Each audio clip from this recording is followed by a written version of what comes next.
Hi guys, you are watching pharmacist Tayyab official YouTube channel and I am pharmacist Tayyab. तो जैसे आपने हमारी बाकी लेक्चर सीरीज को पसंद किया, उम्मीद है इस लेक्चर सीरीज को भी पसंद करेंगे। ये है जी बी कैटेगरी या बी फार्मेसी के हवाले से सेकंड ईयर का एक टॉपिक है हमारे पास, फार्मास्यूटिक्स 2 लेक्चर सीरीज का नाम रखा है हमने, और वो किताब का नाम है इंडस्ट्रियल एंड क्वालिटी कंट्रोल। के इंडस्ट्री के बारे में पढ़ेंगे, क्वालिटी कंट्रोल के बारे में पढ़ेंगे। आए फर्स्ट लेक्चर की हेडिंग देखते हैं, आपके सिलेबस के हवाले से क्या दिया गया जी। जनरल इंट्रोडक्शन और to the following process equipment use की, ये वाले प्रोसेस हैं या उन प्रोसेस के अंदर कौन कौन से इक्विपमेंट यूज हो रहे हैं, कौन से ये process, mixing, size reduction, drawing, filtration, evaporation, compression, radiology. तो इन प्रोसेसेस को सारा डिटेल से देखेंगे और इनके अंदर जो जो इक्विपमेंट यूज होंगे उनको देखेंगे। तो ये आपके लेवल पे रह के ये वीडियो बनाई जा रही है, तो आप इसको जरूर मॉनिटर करें, वॉच करें और अपने जो है दूसरे फ्रेंड के साथ शेयर करें। ये सेकंड ईयर ऑफ फार्मेसी जो है बी कैटेगरी या बी फार्मेसी, उसकी ये पहला लेक्चर अपलोड होने जा रहा है जी। आप इसको सुन रहे हैं, इंशाल्लाह जल्दी पूरी सीरीज आपको देखने को मिलेगी और इसके बाद इंशाल्लाह दूसरी सीरीज जो सेकंड ईयर की होगी वो भी अपलोड करेंगे इंशाल्लाह। आए स्टार्ट करते हैं जी। लर्निंग ऑब्जेक्टिव क्या है जी कि जैसे आप ये लेक्चर पढ़ के फ्री होंगे तो आपको इन चीज़ों के बारे में पता चल चुका होगा। Number 1, explain the purpose of main industrial pharmaceutical process, कि तकरीबन हमने सारे प्रोसेस पढ़ने हैं जो किसी भी फैक्ट्री, ऐसी फैक्ट्री जिसके अंदर दवाइयाँ बन रही हैं उसको फार्मास्यूटिकल इंडस्ट्री कहते हैं। तो ऐसी फैक्ट्री जहाँ दवाइयाँ पर बन रही हैं और वहाँ के सारे प्रोसेस आप अच्छी से समझ जाएंगे इस लेक्चर के एंड पे।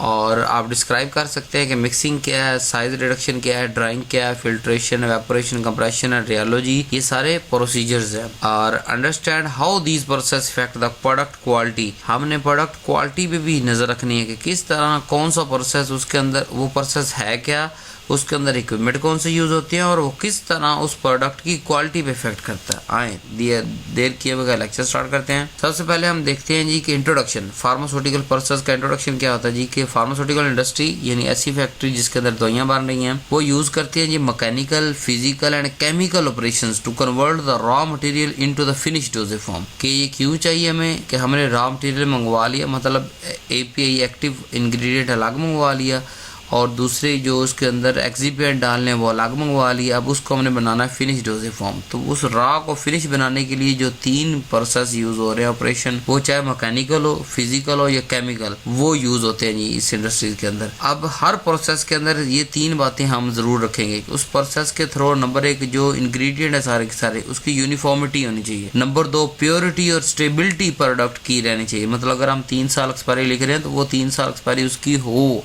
स्टेबिलिटी हो, फिर प्योरिटी के उसके अलावा कोई और ड्रग इसके अंदर ना जा रही हो। तीसरा अहम बात जो भी पर्सेस यूज कर रहे हैं उसका तीसरा पर्पस होगा कि रिप्रोड्यूसिबिलिटी। ये नहीं कि एक दफा हमने 1000 टैबलेट का बैच बना लिया तो अगली दफा वो बैच ही ना बने, मतलब उतना ही हम पानी डालें, उतनी टाइम मिक्स करें, उतनी टाइम हम ग्राइंड करें, सारा कुछ जो है वो ग्रैन्यूल बने ही ना, मिसाल वो जो है वो काम हो ही ना। वो ड्राई होने के लिए कभी ज्यादा टाइम ले ले, कभी कम ले ले, कभी पानी ज्यादा डालना पड़े, कभी कम डालना पड़े। ऐसे प्रोसेस को अडॉप्ट नहीं करना, हमने हमेशा ऐसे प्रोसेस को अडॉप्ट करना है जो बार बार रिप्रोड्यूसेबल हो, कि दोबारा हम उसको रिप्रोड्यूस कर सकें। फिर control under the good manufacturing practice, GMP, ये एक यानी कि प्रोसीजर्स का सेट है या मतलब प्रोसेसेस का सेट है, प्रोसीजर्स है, प्रोटोकॉल्स हैं। जीएमपी गुड मैन्युफैक्चरिंग प्रैक्टिस, इसके मुताबिक हमने इसको सामने रखते हुए हमने ये पूरे प्रोसेस करने होते हैं, चाहे वो गोली बनाने के हैं, कैप्सूल बनाने के हैं या इंजेक्शन बनाने के हैं। और क्वालिटी कंट्रोल सिस्टम को भी सामने रखना होता है कि हर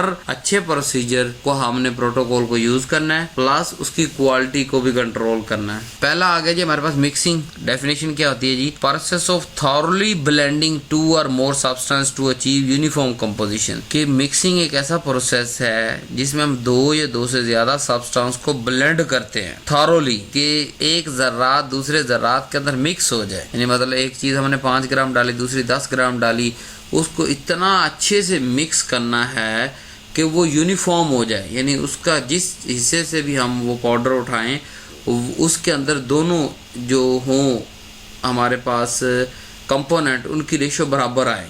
मतलब वो पूरा मिक्सचर 1:4 बन रहा है, तो उसका अगर कोई भी 1 ग्राम हम उठा के वजन करें और उसका एनालिसिस करें, केमिस्ट्री एनालिसिस करें, हमें पता चलेगा कि वो 1:4 ही है, उसका कोई पोर्शन भी। उसको ऐसे पाउडर या ऐसी मिक्सिंग को हम कहते हैं थॉरोली ब्लेंडिंग, कि इस तरह मिक्स करना है कि वो यकजान हो जाए। यानी 2 पाउडर अलग अलग थे, हमने एक को 1 मिलीग्राम डाला, दूसरे को 4 मिलीग्राम डाला, यानी कि 1:4। अब वो मिक्सिंग के बाद वो 1:4 ही होंगे। उसको चाहे आप उसकी 20 पुड़ियां बना लें, 100 सैंपल पॉइंट ले लें, चाहे 60 ले लें, हर 60 में से हर सैंपल जो है वो 1:4 को फॉलो कर रहा होगा। फिर वो जो है मिक्सिंग, उसको हम उस प्रोसेस को हम क्या कहेंगे, मिक्सिंग कहेंगे।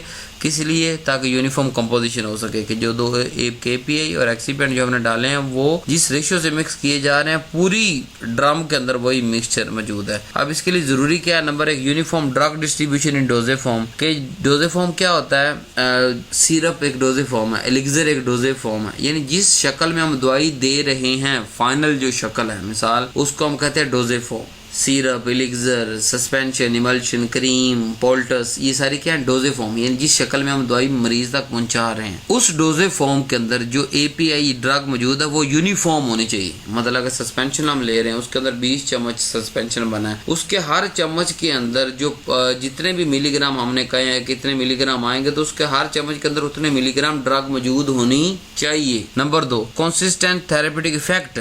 जब ड्रग सारे चम्मच के अंदर, मतलब 5 मिलीग्राम हर चम्मच के अंदर आनी चाहिए, हिला के मिक्स करके जब मैं 1 चम्मच बच्चे को दे तो मिसाल 5 मिलीग्राम उसके अंदर आनी चाहिए, तो वो जब 5 मिलीग्राम आती जाएगी, यानी API की फर्क नहीं आ रहा, जितनी हमने लिख के दी है, जितने हिसाब से हमने वो सस्पेंशन इमल्शन बनवाया है, अगर वो उसी हिसाब से हम इस्तेमाल करेंगे तो उसका थेरेप्यूटिक इफेक्ट भी प्रोड्यूस होगा। तो मिक्सिंग एक प्रोसेस ये भी होता है कि मतलब एक खुराक काम करे, दूसरी भी करे, तीसरी भी करे, चौथी भी करे। Mixing equipment. अब कौन कौन से मिक्सचर यूज होते हैं? टाइप ऑफ मिक्सचर 3 तरह के होते हैं। नंबर 1, सॉलिड मिक्सिंग, कि जो एक भी पाउडर और दूसरा भी पाउडर, मतलब सॉल्यूट भी पाउडर, सॉल्वेंट भी पाउडर, कंपोनेंट A भी पाउडर, कंपोनेंट B भी पाउडर, दोनों सॉलिड है। मतलब उनको मिक्स करने के लिए हमारे पास 3 चीजें हैं जी। नंबर 1, डबल कोन ब्लेंडर, रिबन ब्लेंडर और टम्पलिंग मिक्सचर। फिर लिक्विड, यानी पानी को पानी के अंदर मिक्स करना, यानी सॉल्यूट भी लिक्विड है और सॉल्वेंट भी लिक्विड है। Number 1, propeller mixture. Number 2, turbine mixture. तीसरा हमारे पास आ semi solid to solid mixing, के एक चीज हमारे पास सेमी सॉलिड है, दूसरी सॉलिड है, तो उसको कैसे करेंगे हम? Planetary mixture. तो इन मिक्सचर के आपको नाम आने चाहिए और टाइप की पता होना चाहिए और इस प्रोसेस और उसका जो है वो पर्पस पता होना चाहिए। ये हमारा सिलेबस है जी। एप्लीकेशन क्या है इस प्रोसेस की? टैबलेट ग्रेनुलेशन बनाने के अंदर ये मिक्सिंग इस्तेमाल होती है। पहले मिक्स करेंगे, बाद में ग्रेनुलेशन होती है। नंबर 2, इक्विप जो होते हैं हमारे पास, ऑइंटमेंट बनाते हैं, ये सारा मिक्सिंग के सर पे होता है, ठीक है। सपोजिटरी जो बनाते हैं ये भी मिक्सिंग के सर पे है। तो कोई भी डोजेज फॉर्म जो बनानी है, पहला स्टेप उसका मिक्सिंग है। जो भी इंग्रेडिएंट है जिस मर्जी रेशियो से है, चाहे वो सॉलिड है, सॉलिड लिक्विड है, लिक्विड है, सेमी सॉलिड में, डोजेज फॉर्म के हिसाब से बदलते जाएंगे ना। अब सस्पेंशन के अंदर पाउडर होता है, हम लिक्विड डालते हैं उसके अंदर। सिरप के अंदर क्या होता है कि जो है वो पाउडर होता है और उसके अंदर हम सॉल्वेंट एक्सेस अमाउंट में डाल देते हैं। ऑइंटमेंट के अंदर क्या होता है? ऑइंटमेंट बेस होती है और API ड्रग डाल देते हैं, ठीक है। सपोजिटरी के अंदर सपोजिटरी बेस होती है plus API powder solid form में डाल देते हैं। तो जिस शक्ल में हम मरीज को दे रहे हैं वो है डोजेज फॉर्म, और उस डोजेज फॉर्म में जो दवाई दे रहे हैं वो कंसिस्टेंट रहे, जितनी मिकदार दवाई की जानी चाहिए हर डोज, हर चम्मच के अंदर, हर इंजेक्शन के अंदर, हर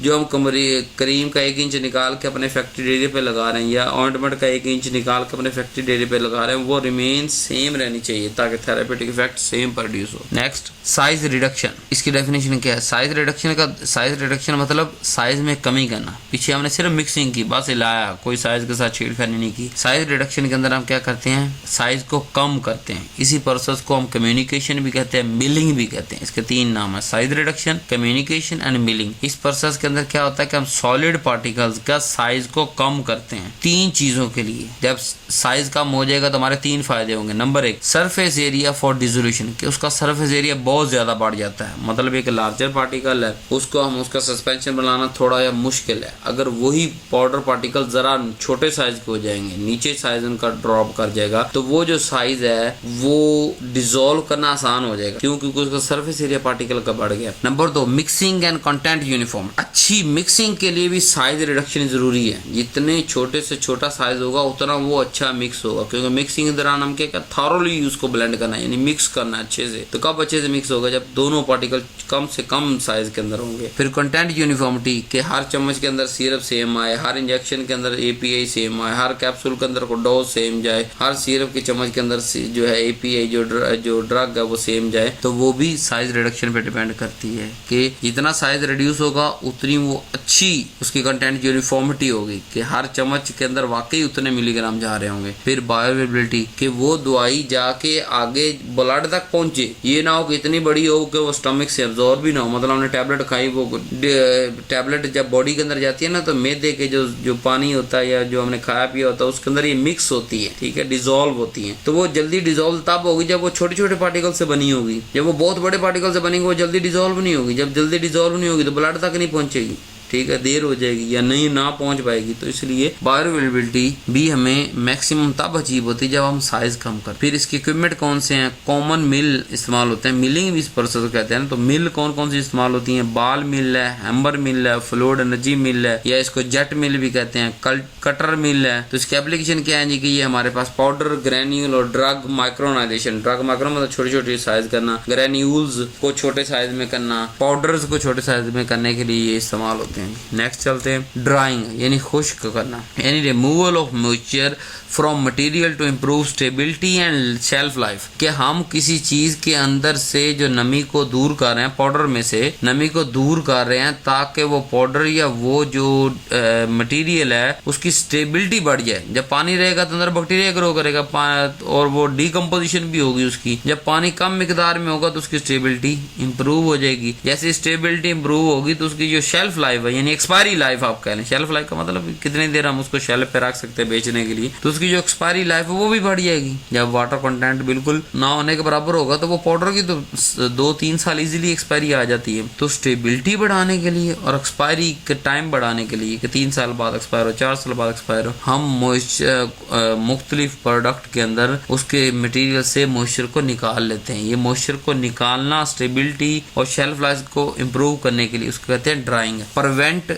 क्या करता है? बचाता है। फायदा क्या होता है हमारा कि माइक्रोबियल ग्रोथ नहीं होती। जहाँ पानी नहीं है वहाँ ग्रोथ नहीं है, तो मॉइस्चर तो हम उड़ा रहे हैं। प्लस केकिंग से भी हम बचते हैं कि ताकि पाउडर जितने ज्यादा नमी होंगे उतनी केकिंग का रेशो ज्यादा हो जाएगा। अब ड्रायर कौन कौन से यूज होते हैं? टाइप ऑफ ड्रायर हमारे पास है। पहले ट्रे ड्रायर, यानी जहाँ बैच प्रोसेस करना है, मतलब 10-12 लाख गोलियों का एक बैच है, वो उसका पाउडर हमने खुश्क करना है, तो वो मुख्तलिफ ट्रेयों के अंदर हम रखेंगे, बड़े ओवन के अंदर, तो उसको कहते हैं ट्रे ड्रायर या बैच प्रोसेस के लिए इस्तेमाल होता है। नंबर 2, फ्लूइड बेड ड्रायर, ठीक है, ये एफिशिएंट होता है, यूनिफॉर्म ड्राइंग के देता है। फिर spray dryer, heat sensitive material, यानी ऐसे जो हीट से खराब हो सकते हैं लेकिन नमी हमें उसे निकालनी है, हम क्या करेंगे? स्प्रे ड्रायर कर लेंगे कि उसको स्प्रे ड्रायर के थ्रू खुश्क कर लेंगे, हीट भी नहीं देंगे। वैक्यूम ड्रायर, या भी हीट नहीं देंगे। और किसके लिए? जो थर्मोलेबाइल, यानी ऐसी एपीआई, ऐसा मटेरियल जिसमें से पानी तो निकालना जरूरी है लेकिन जैसे उसे हीट देंगे वो थर्मोलेबाइल है, मतलब वो टूट जाएगा, खराब हो जाएगा, तो हम उसे वैक्यूम ड्रायर से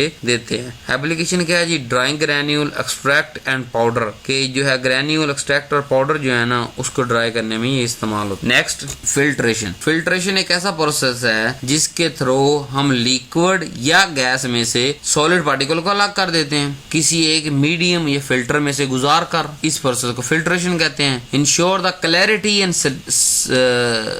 स्टेरिलिटी ऑफ लिक्विड, 2 चीजें मकसद हमारा है। नंबर 1, पूरे प्रोडक्ट को क्लैरिफाई करना, यानी कि इंजेक्शन है ना, अब उसके अंदर में से एक्स्ट्रा जो नहीं डिसॉल्व हो सकी चीज बनाने के दौरान ही फाइनल स्टेप पे हम उसको फिल्टर कर लेते हैं ताकि जो है जर्रात वो रिमूव हो जाए। नंबर 2, स्टेरिलिटी, कि जरासीमों से भी पाक, क्योंकि जरासीम ज्यादातर जगह पे हमें आप कह लें टर्बी फॉर्म में मिलेंगे, यानी टर्बिडिटी प्रोड्यूस करेंगे, यानी लिक्विड को क्लियर नहीं रहने देंगे। यानी लिक्विड क्लियर नहीं रहेगा मतलब क्या है कि उसके अंदर कोई ना कोई बैक्टीरिया मौजूद है। तो बैक्टीरिया से बचने के लिए या बैक्टीरिया को रिमूव करने के लिए या दूसरे माइक्रो ऑर्गेनिज्म को रिमूव करने के लिए, प्लस जो है ना वो क्लैरिटी के जो क्लैरिटी को इंश्योर करने के लिए हम जो प्रोसेस करते हैं उसे कहते हैं फिल्ट्रेशन। इसकी टाइप के कौन से फिल्टर है? नंबर 1 ग्रेविटी फिल्टर जिसे हम सैंड फिल्टर भी कहते हैं। नंबर 2 प्रेशर फिल्टर जैसे plate and frame filter press, vacuum filter, nutshell filter, membrane filter for sterile, जो स्टीराइल प्रिपरेशन जैसे आपको बताया ना, इंजेक्शन वगैरह, एम्प्यूल, ड्रिप्स वगैरह, ये सारी स्टीराइल फिल्ट्रेशन होती है ताकि जब फाइनल बन गया तो एंड पे मेम्ब्रेन फिल्ट्रेशन के थ्रू गुजारा जाता है ताकि इनमें छोटे से छोटा सा पार्टिकल जो नजर आ सकता है या देखने में उसको रिमूव किया जाता है। इसकी अब एप्लीकेशन क्या है कि स्टेरिलिटी, सोल्यूशन को स्टीराइल करने के लिए, सिरप को स्टीराइल करने के लिए, पेरेंटरल स्पेशल यानी इंजेक्शन की जो फॉर्म है उन सारे इंजेक्शंस को स्टीराइल करने के लिए ये प्रोसेस इस्तेमाल होता है। नेक्स्ट चलते हैं एवेपोरेशन। एवेपोरेशन की तारीफ ये है कि removal of solvent usually water from solution by application of heat, के हीट देनी है और सॉल्वेंट रिमूव करना है। अब यहाँ ड्राइंग और एवेपोरेशन को जरा गौर से समझ लें। ड्राइंग के अंदर ये था कि सॉलिड पार्टिकल, ड्राइंग के अंदर क्या है जी, सॉलिड मटेरियल, सॉलिड पार्टिकल में से मॉइस्चर रिमूव करने को ड्राइंग कहते हैं, जबकि एक लिक्विड प्रिपरेशन में से एक्स्ट्रा सॉल्वेंट को रिमूव करने को एवेपोरेशन कहते हैं और ज्यादातर वो पानी ही होता है हीट की मदद से। कंसंट्रेट सोल्यूशन एंड एक्सट्रैक्ट, जब हम कंसंट्रेटेड सोल्यूशन बनाने हो या कंसंट्रेट एक्सट्रैक्ट बनाने हो तो तब हम एवेपोरेशन करते हैं। एवेपोरेशन इक्विपमेंट कौन से हैं जी? Number 1 rotary evaporator, number 2 multiple effect evaporator, number 3 vacuum evaporator. तो ये 3 एवेपोरेटर ऐसे हैं जो हमें इस्तेमाल होते हैं। फिर एप्लीकेशन क्या है जी? Concentration of herbal extract, syrup and heat sensitive drug. तो वही बात आ गई दोबारा कि कंसंट्रेटेड जहाँ भी एक्सट्रैक्ट बनाना है, सिरप बनाने हैं या हीट सेंसिटिव ऐसी ड्रग है जिससे हमें हीट देंगे तो वो ड्रग खराब हो जाएगी, तो वहाँ ये एवेपोरेशन का प्रोसेस हम इस्तेमाल।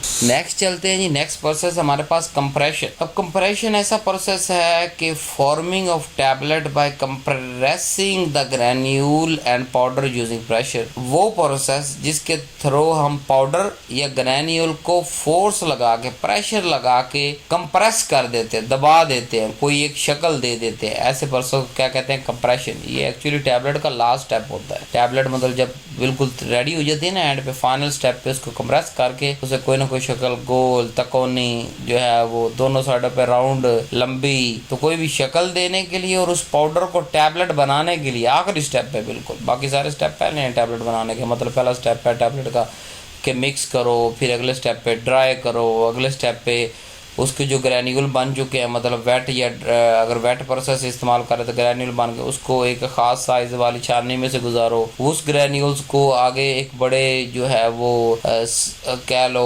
सिलेंडर के अंदर डालें या जो है वो क्या कहते हैं बड़े वेसल के अंदर डालें, और बाकी सारे जो फाइनल इंग्रेडिएंट होते हैं, जैसे टैबलेट के अंदर आपने पढ़ा ग्लाइडेंट होता है, लुब्रिकेंट होता है, जो दूसरे एक्सिपिएंट वगैरह है, वो सारे फाइनल पे डाल के उसको अच्छी से मिक्स किया जाता है और फिर उसको कंप्रेशन मशीन पे लाया जाता है। उस पाउडर को उसकी एक ऊपर से फ्लो सेट कर दिया जाता है, जितने मिलीग्राम या जितनी मोटी बारीक टैबलेट बनानी है, मशीन को बटन प्रेस कर दिया जाता है। वो जिस तरह का सांचा मशीन के अंदर लगा हुआ वैसी टैबलेट बन के दूसरी तरफ से निकलती। तो ये वो आखिरी स्टेप टैबलेट बनाने, जहाँ प्रेशर लगा के हम ग्रैन्यूल या पाउडर को टैबलेट की शक्ल दे रहे हैं, इसको कहते हैं कंप्रेशन। अब इक्विपमेंट कौन से है? नंबर 1 सिंगल पंच मशीन है, यानी कि स्मॉल स्केल या मतलब लैब वगैरह में तजर्बे करने के लिए ये सिंगल पंच होती है, सिर्फ एक ही गोली एक वक्त में निकलनी है। रोटरी टैबलेट प्रेस, ये लार्ज स्केल में मैन्युफैक्चरिंग, यानी 1 मिनट के अंदर जो है तकरीबन 100 टैबलेट बन रही होती है इसके अंदर, ठीक है। तो सिंगल यानी लैब वगैरह में टेस्टिंग के लिए सिंगल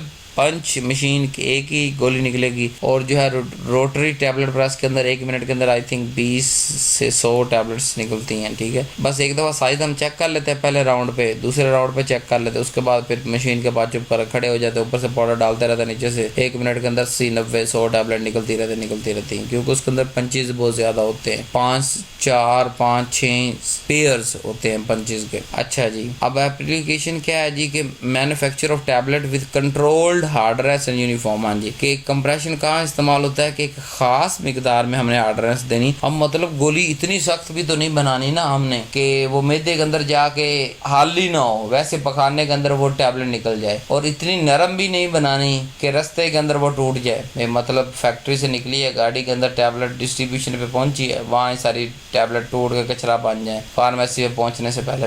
तो ऐसी इतनी हार्डनेस हमने देनी है कि जो रास्ते का सारी फटीक गैप, ठीक है, फार्मेसी पहुंचने तक वो सही सलामत रहे, और फार्मेसी के अंदर भी रखते हुए जो है ना वो सही रहे। नेक्स्ट हम जो है इसी रिलेटेड एक साइंस की एक ब्रांच है, उसको भी पढ़ते हैं, रेडियोलॉजी। रेडियोलॉजी क्या है? ये साइंस की एक ब्रांच है जो कि flow and deformation of metal के पाउडर या लिक्विड कैसे फ्लो, पाउडर जो है वो कैसे फ्लो करते हैं और वो डिफॉर्म कैसे भी खराब किस हद तक जाके हो सकते हैं, उनके बारे में पढ़ने को साइंस को हम रेडियोलॉजी कहते हैं, स्पेशली लिक्विड, सेमी सॉलिड और सस्पेंशन। साइंस ऐसी ब्रांच है साइंस की जिसके अंदर हम फ्लो को स्टडी करते हैं मैटर के यार लिक्विड कैसे फ्लो करेगा, सेमी सॉलिड कैसे फ्लो करेगा, सस्पेंशन कैसे फ्लो करेगा, प्लस इसकी डिफॉर्मेशन कि किस हद तक जाके ये जो है वो अपनी शक्ल खो देगा। मतलब लिक्विड नहीं रहेगा, लिक्विड हार्ड हो जाएगा, ये सेमी सॉलिड नहीं रहेगा, वो एक सॉलिड बन जाएगा। ठीक है, अब इसकी इंपॉर्टेंट क्या है कि स्टेबिलिटी, कि लिक्विड को हमने लिक्विड रखना है, मेडिसिन बनाते हुए भी,